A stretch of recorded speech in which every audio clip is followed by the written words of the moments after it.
Welcome to Healthcare Jure, where we dish up and digest the latest in healthcare. For the next 30 minutes, sit back as we bring you insight, commentary, and discussion on trending topics to the table, all expertly served up by our host and his guests. Healthcare Jure is brought to you by High Tech Answers and Healthcare Now Radio, part of the Answers Media Network, and is sponsored by the law offices of Myrick O'Connell.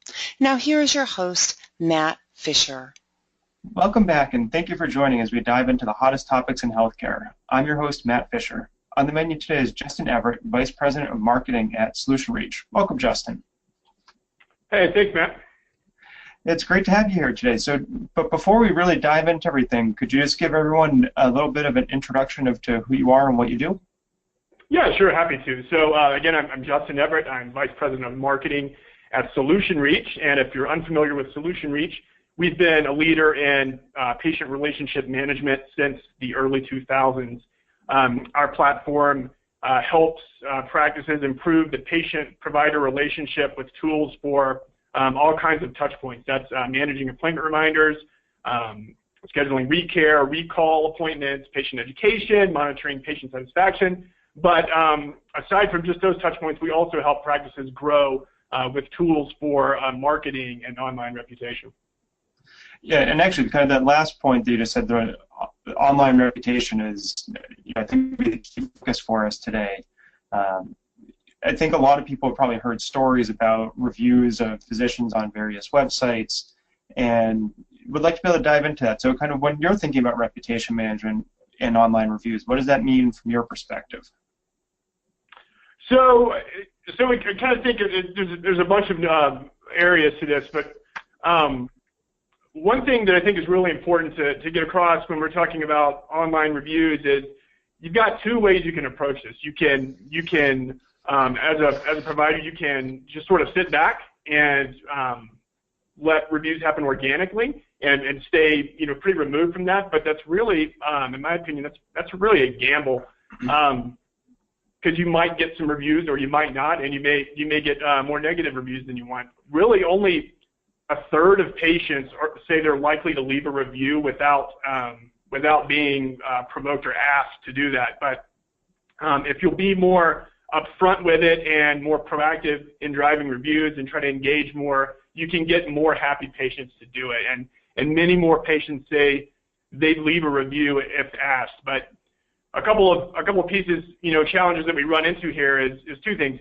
One, practices often they're not sure how to ask patients to leave reviews, and the second one is they're sometimes nervous about asking for them, and not nervous in the sense that I'm nervous to talk to my patient, but nervous in the sense that what if a negative review comes in? That's a worry that we hear a lot of times. But in my opinion, the stance there is generating as many positive reviews as possible. That's the best way to deal with the chance that odd chance that you might get the occasional negative review. And SolutionReach, we provide a couple of different ways for providers to ask for those reviews, including via text message, which we really think is the hot trend right now. Yeah, so I think you just kind of condense a lot of information pretty quickly in there, so I kind of want to break it apart a little bit. And the first piece I want to kind of pick up is the suggestion that you said that proactively asking for patients to do a review can make a big impact. So I think my first question off of that would be, if you're not asking people or patients to leave a review, would that be expected to, for when a review is posted, to more typically result in a negative review as opposed to a positive review? I don't know that it would necessarily result in a more negative review. I think maybe it could, just by not taking advantage of all the opportunities for positive reviews, if that makes sense.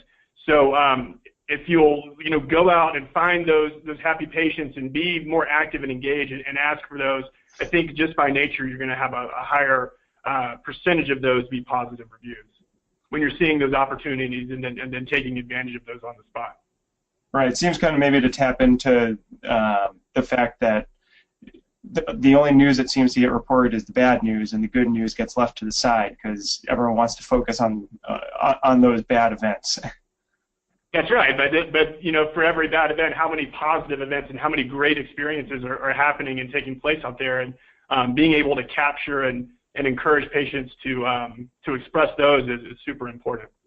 No, I think that I think is a great point. It's, as you said, the positive is hopefully vastly outweighing the negative, and I think as you're suggesting, the key is to just encourage those positive ones to take that next step of sharing that positive experience. Yep, absolutely. So in terms of getting that positive experience to be put out there, what do you see as some of the most effective means of getting patients to be willing to put up a review, and kind of suggestions in terms of how to go about doing it? Well, so, it sounds simple, and I've already alluded to it a little bit, but it's really a matter of being willing to ask for that review. And but to do that, you got to kind of know, well, when do I ask and who asks, and you got to have a strategy. And I think in the past it was always suggested that practices could just kind of blanket all of their patients equally, like through maybe a follow-up survey or something like that. That was a good way to just make it easy and be able to cover a lot of ground in short time. But we're a lot more sophisticated now, and you can actually give your staff the ability to ask specific patients right then and there at the time of their visit, or right after. And it's really as simple as sending a patient a quick text that they can see right there, while they're still in the office, and they can just click the link in the text. They can go out and leave their review. And so that makes it really easy for the staff, but that also makes it super easy for the patient too, because you're right, it's right then and there. Everything about that experience and the visit is top of mind. And if you do it before, like if you were to ask me for my review as a patient, and I leave the office and I'm maybe checking in on work stuff, or I'm at home and working with family, I'm a lot less likely to go and take action, leave that review, the further removed I am from that visit. So the ability for me to just receive a text before I even leave is super convenient, and it drives great results in terms of getting patients to respond and interact. No, I think, as you said, trying to ask people immediately after a visit occurs, or even kind of sounds like as maybe the visit is ending, I think you're saying as they're walking out the door, definitely is tapping, as you said, a fresh memory, which definitely makes sense, since it's, I would say, maybe viewed as a continuation of the visit as opposed to a distinct activity. Exactly right. It's kind of that idea of striking while the iron is hot, right? Yeah, and when you were saying about trying to figure out who does the ask, who is the most appropriate person? Is it the physician, or is it maybe the front office staff or somebody else? That can really depend, but in a lot of cases, the staff members having just as much interaction as the provider themselves. So that's really something that the practice can determine on their own terms. But what you want to do is just make it as easy as possible for anybody to be able to do that within the practice. Whether you decide, okay, well maybe the staff had greater touch with this patient this time, or maybe the provider did, or maybe the staff maybe has a little more time to do this.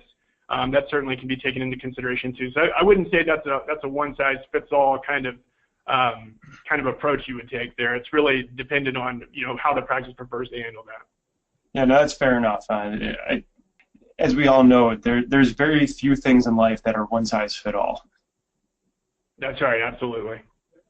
I think the other piece of it you've been talking about is, or actually, maybe before I get into the reputation management side, when individuals are being asked to post the review, are the people making that ask giving any guidelines or any kind of tips in terms of what they would be looking for in a review? Not necessarily. I think it's actually good to leave it open-ended, because in terms of the ask, because when you do that, you can uncover a lot of really cool learnings for your practice. So, one of the things that we think about, well, so it's great to get reviews, and that's huge from a marketing standpoint, but also you can really learn a lot from just the free-form content you get back there. So it's really important for the practice to read through and respond to those reviews. it's not enough to just simply have the reviews. So about 60% of patients say it's important to know that a provider responds to an online review, because you think about, you get it out there, and that's sort of a conversation and a back and forth that's out in public, and there's potential patients that are out there reading and about other people's experiences, and they want to be able to see that practice cares and they're doing their best to improve. But also, you can use some of those learnings and bring those back internally and say, okay, well, hey, maybe there's a patient right here that we need to reach out to over the phone and kind of talk them through their experience, or maybe there's something that we need to clarify about their experience. So I think when you leave it open-ended and give patients the opportunity to take it whatever direction they want, you can uncover some really good opportunities for improvements within your practice, and it's sort of a second benefit beyond just getting the review itself. Yeah, no, I definitely see the wisdom in that, of trying to make the review as organic as possible. I'd have to imagine that if there's any type of coaching going on, that would be fairly easy to be able to see through.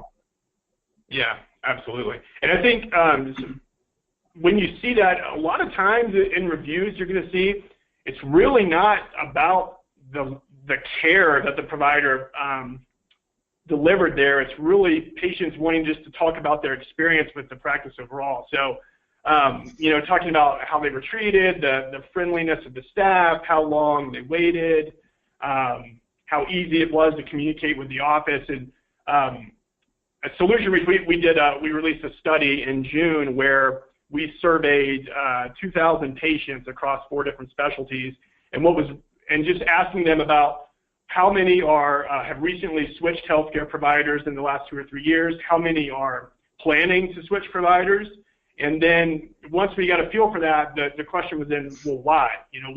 What aspect of that patient's relationship with their provider, in the case of the ones who are going to be switching, what is it that's driving them to other providers? And the greatest area of dissatisfaction that we found in that study was it had nothing to do with care. It was all about practice logistics. So less than half, like 42% said, only 42% said it's easy to get an appointment. Only 45% said their practice does a good job of communicating with them. So that's the kind of stuff that can be a really valuable learnings for the practice, and it's also the kind of stuff that comes up in reviews.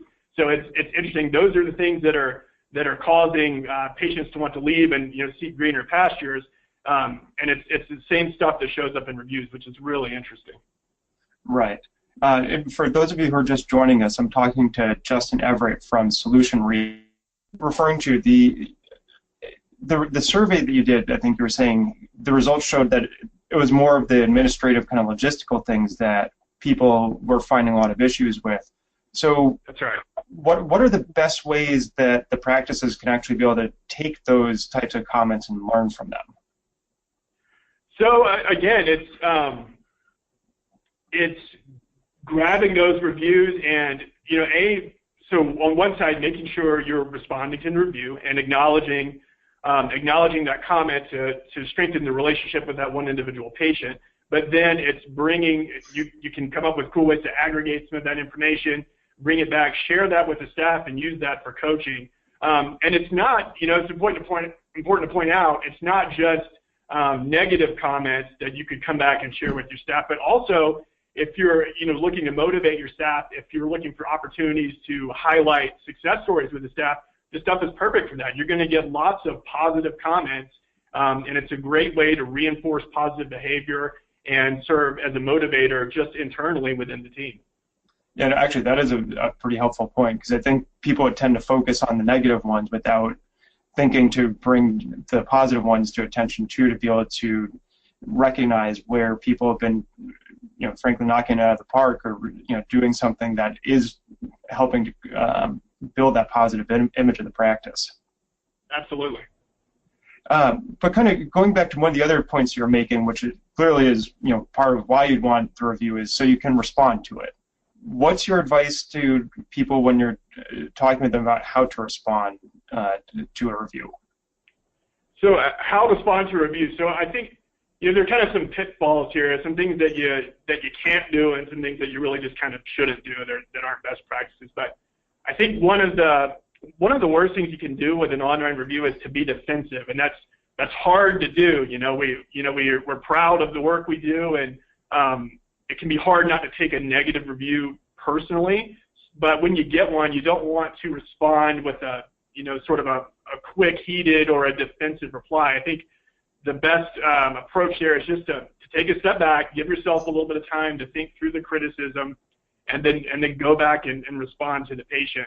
But when you do that, you want to remember, this review is reflecting the one-on-one interaction that you have with that patient, but you want to remember that there are also potential patients out there seeing these reviews that are watching. So there's a greater audience than you sometimes think. But I think another thing you want to do there is make sure not to get too deep into the issue there. It's really about acknowledging the review, and then maybe find a way to move that conversation, offline, for lack of a better term. Offer to call the patient and talk through any issues, and show that you're responsive, but maybe not share the full story right there within the context of the review.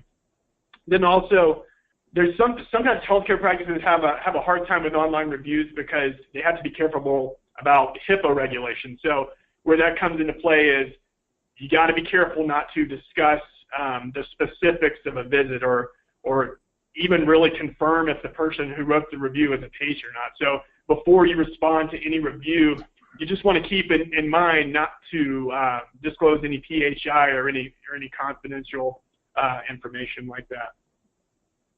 Yeah, no, and I definitely agree. It's that is the area where I think there is the biggest opportunity to trip yourself up, because as you were saying, you see something, you're like, that's not true, and you want to be able to dispel what you view as the right. horrible rumor, and in doing so, you've created a much bigger problem. Yep, absolutely. So, as we've been talking about all these online reviews, I think I actually missed an initial question I should have asked, which is, where are reviews being posted most frequently? Yeah, that's a great question. So, Yelp, Health Grades, Google, those are all great places to get reviews, and those are what we tend to think of first. But social media sites, too, are sometimes overlooked by practices as a great spot for reviews and super valuable. So more than half of the results you get when you search for a physician are social media pages. So you want to be sure to encourage patients to leave reviews there, because that can be really beneficial. And specific to SolutionReach, our SR Smart Reviews solution gives patients 3 options where we think they're the most common places that patients would leave reviews anyway, which is Yelp, Google, and Facebook. So when you're talking about those different sites, do you suggest that the practices claim their page within those different platforms? Oh, absolutely.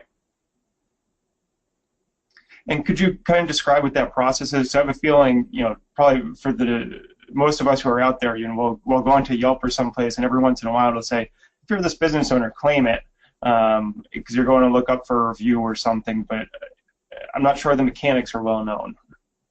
Yeah, so and a lot of, and really the mechanics depend on the platform. So Yelp has their own process for that, and Google has their own process for that. But it's pretty easy to do. It's just a matter of digging in, and it's pretty easy to get those pages claimed. And by claiming it, you're just basically having to verify that you're the actual business That's right. owner. You're confirming that, yes, this is my practice, and I'm the owner of this, and it just adds a lot of credibility and weight to what's being left there. So, and then thinking about, obviously those sites are, well-known platforms that are controlled by very large companies. Say you come across a review that is just downright wrong. Is there anything that you can do to try and address that with the host of the review site? You can do that, and again, they each have their own processes for doing that. But again, I think one of the best ways to combat that too is to make sure you're actively engaged with the patients who are most likely to leave you that positive review, and just kind of tip the scales in your favor in terms of driving positive reviews and keeping that star rating high, and making sure that if you're as proactive as you should be on driving reviews on the front end, you can stay in front of that. So one thing that's unique to SolutionReach and our SR Smart Reviews solution is we'll actually, before sending a review, or when the patient does the review, they'll actually be asked to leave an NPS score for the practice. And if that score is a 7 or higher, then they'll continue to leave their review, and that review will be posted out. If that score is below that, SolutionReach sort of captures that review for the practice, and it doesn't continue out to post that out to Yelp and Google and Facebook, but it will capture that for the practice. It'll still allow the patient to leave their feedback and leave their review, and when it's a lower score, if they have frustration, they can get that off their chest. But the practice can still take that review and take that feedback from the patient and address it internally and figure out, okay, what do we do now to reach out to this patient? How do we make it right? How do we build and restore our relationship with that patient? And you get to do it without having to do it out in public and out in front of potential patients. So do you have any examples of people who've done a particularly good job in terms of addressing a not so great review? No particular examples to share, but again, it's a case of grabbing that feedback, because the reasons for a negative review are all patient-driven, right? And given that it's an open sort of forum, the reasons can be all over the map. So it's really more about general best practices. When that review comes in, maybe you have a staff member reach out to that patient. Sometimes you need more clarification. If a patient is upset about something, that's a great opportunity to just call and figure out, hey, what's going on here, and how can we make it right? But the best practice is to make sure you touch that quickly and address it, and in some cases that could turn out to be a positive review in the future. Right, and it seems like, as you're describing how to respond to it, one of the keys really is, take it seriously and proactively reach out quickly. Don't sit on it and don't ignore it. That's right, because it's not limited to healthcare. This is any kind of service-oriented relationship. Sense of urgency can go such a long way, even if there's frustration. Just the fact that you cared and the fact that you were quick to respond can really take you a long way in terms of the eyes of that patient or even a consumer in a larger context. But that speed to response is huge. So definitely recommend jumping on that and being responsive as quickly as possible. Yeah, no, I definitely agree. It's it's great to see the positive ones, but the negative ones, as you said, are an opportunity to change the individual's perception if you engage with them. But it's also, and you've been saying this too, a great learning opportunity, because you're going to be able to maybe see something from a different light and be able to find a deficiency that you hadn't been aware of. Yeah, absolutely. And then we talked earlier about using the negative responses as coaching tools for your team. But wow, what a great story that would be if you were to take a negative review, continue to work with that patient, and sort of flip that into a positive review. What a fun motivator that would be for the team to show that, hey, you guys, we do our job, we reach out, we care about our patients, we're responsive, and we really engage and work on that relationship, and we can turn it around. That's a fantastic story to be able to tell just internally. Yeah, and it seems like it creates a self-reinforcing cycle of, if you can if you're able to see and then realize upon that opportunity, it's going to make you want to pursue them more in the future. So it's you're just going to make you focus on the whole process in a more positive manner. Yeah, absolutely, and you see you get the dual benefit there. It's not with reputation management and getting reviews. It's not just the marketing component. It's also the ability to for internally to have self-improvement. Yes, no, and I think that, as you just phrased it, is a perfect way, I think, for practices to be able to be thinking about it, which is, to some degree, the marketing is secondary.